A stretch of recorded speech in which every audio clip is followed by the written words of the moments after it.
Bonjour Adé, je me présente, je suis Jacques Garcia, j'habite donc à Paris dans cette maison et je vous souhaite une belle visite au premier étage.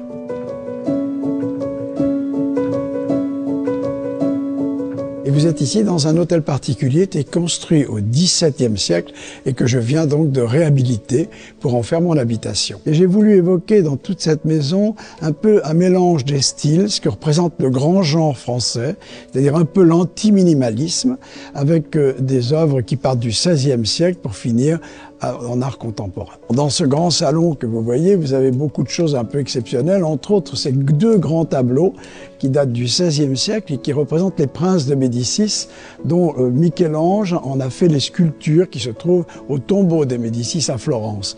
Puis au centre, un grand tableau de l'époque de Picasso par Joan Gries et de chaque côté deux grands plâtres de Matisse des années 1942, faits pendant la guerre. Le mélange dont je vous parlais, c'est justement celui de Giacometti, comme ce bureau d'Hubert Le Gall, un nouveau créateur français très important aujourd'hui. Le piano qui a été créé uniquement pour cette pièce, avec ses nuages, comme vous pouvez le voir en plâtre, pour évoquer un petit peu ce qui se passe au-dessus avec les Matisse. Et vous allez voir une grande tapisserie, des gobelins, aux armes de France, ce que l'on appelle une chancellerie, et sur le canapé, ma chienne qui s'appelle Livia, qui est un whippet.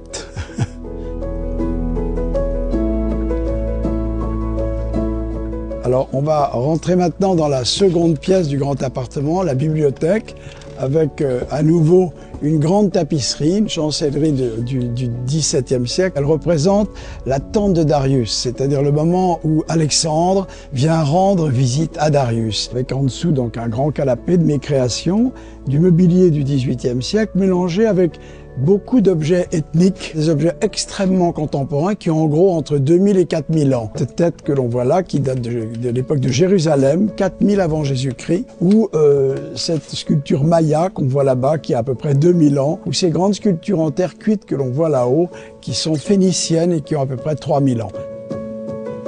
Alors sur la cheminée, vous avez un montage intéressant. Tout en haut, j'ai mis en trumeau. C'est un tableau d'Hubert Le Gall. En dessous, vous avez un très beau pare-feu, rarissime. Il a été fait pour le duc de Penthièvre, qui était premier amiral de la flotte, donc cousin de Louis XVI, l'homme le plus riche du royaume à la fin du XVIIIe siècle. Et donc là, il veut évoquer sa puissance militaire à travers ce pare-feu exécuté par Jacob.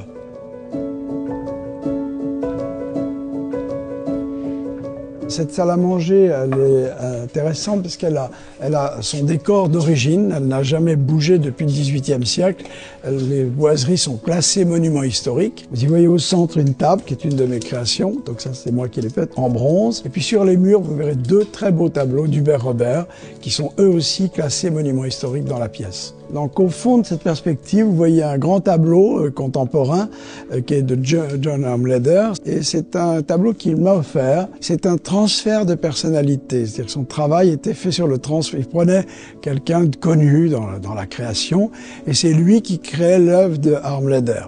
Il a fait ça avec plein d'autres personnes, et en compensation, il m'a donc offert ce très beau tableau que vous voyez au fond. Vous avez ici la chambre, ce lit du XVIIIe siècle qui a été fait par Delannoy, et c'est le lit de Madame du Barry. Ce lit a une très belle histoire. Il vient de la collection Doucet. Doucet, c'était le plus grand collectionneur antiquaire au début du siècle. À la vente Doucet, qui est la grande vente du début du XXe siècle, Cécile Sorel achète ce lit comme étant celui de Madame du Barry, une fortune absolument dingue, et finalement c'est Cécile Sorel qui a eu ce lit avant moi. Et puis vous voyez là, finalement la continuité du style, vous l'avez avec cet objet qui est sous le tableau, une tête celte qui a donc 2000 ans. On pourrait aussi penser que c'est un Brancusi, et finalement c'est malheureusement pas un Brancusi car ça vaut 100 fois moins cher qu'un Brancusi. Est-ce que le Brancusi s'est inspiré de cette tête? Ça, c'est dans sa tombe qu'il nous le dira.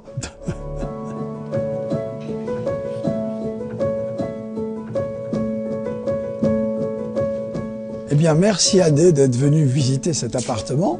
Et puis, je vous souhaite une belle suite dans Paris avec de nouvelles merveilles qui vous attendent.